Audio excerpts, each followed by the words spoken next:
lida quando essas emoções, elas vêm, né? Uma delas é o medo. Então, eu estava falando anteriormente da alegria, que é uma emoção que a gente aprende, que é uma emoção boa, meio que endeusada, né? Eu preciso estar sempre feliz, principalmente no mundo hoje, nas redes sociais, mas a emoção da alegria, ela também tem um lado B, que é o lado da euforia, que é quando a gente perde o controle daquilo que a gente está fazendo, daquilo que a gente está vivendo.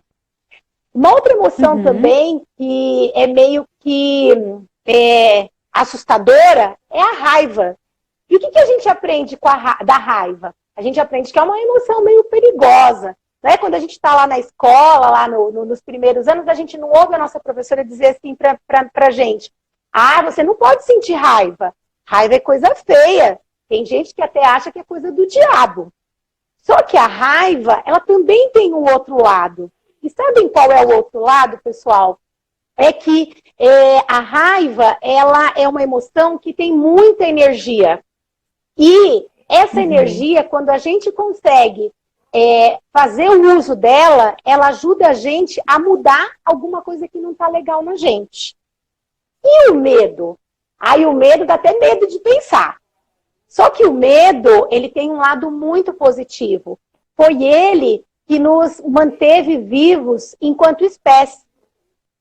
A gente sabe que muitos animais foram extintos e nós, homens, continuamos na Terra. Só que dentro do nosso cérebro não houve uma melhoria de versão, vamos dizer assim, para a emoção do medo.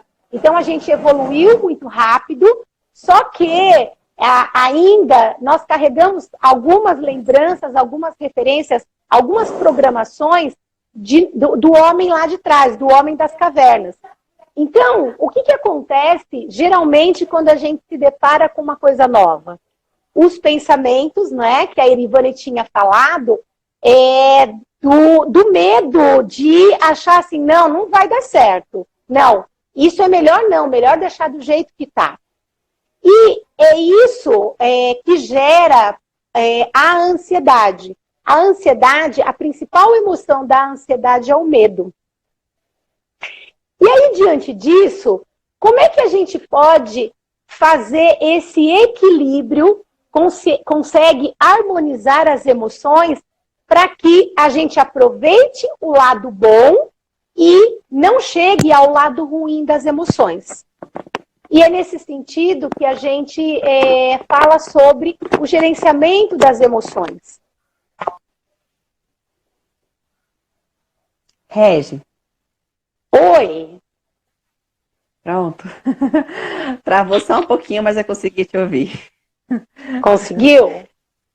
E o interessante do que você está falando é que muito do que nos acontece quando a gente está muito emotivo, está guiado pelas emoções, é que o nosso comportamento ele acaba sendo influenciado e também com base em crenças que nós aprendemos, que nós enraizamos desde a nossa infância, que vai desenvolver a forma como a gente se vê, como a gente vê os outros, como a gente vê o mundo.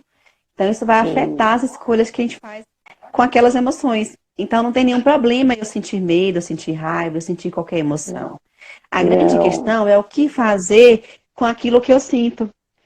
Então, quando eu falo às vezes que não dá para controlar a emoção, realmente a emoção veio, eu vi controle e ela está aqui, mas eu posso controlar o meu comportamento.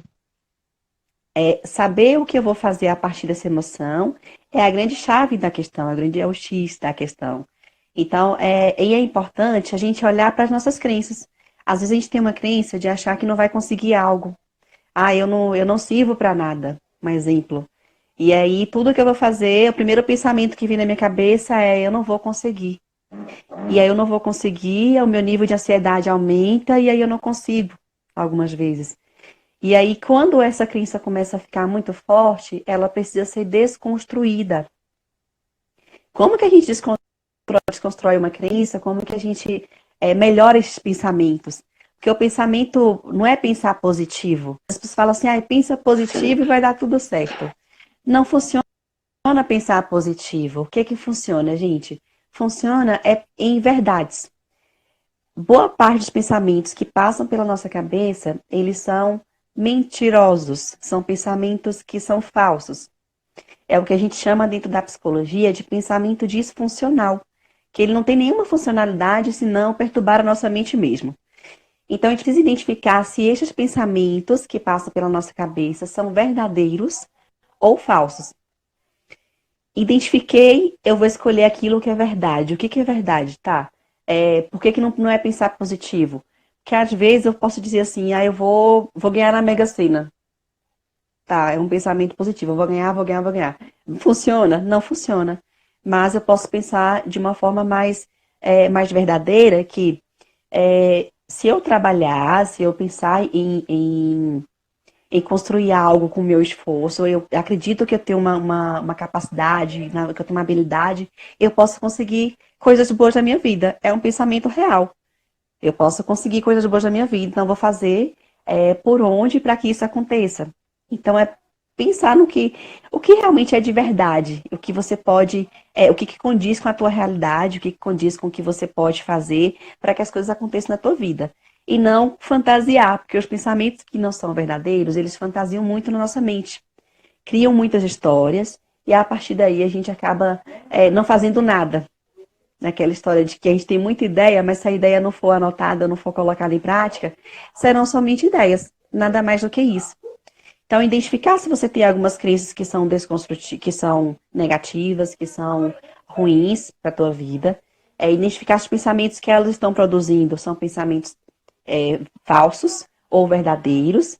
E a partir daí, seguir o caminho da verdade, que é essa construção, essa avaliação dessas perguntas, para esses próprios pensamentos, para sair um pouco da fantasia, um pouco da imaginação e ir mais para o mundo real, para estar vivendo.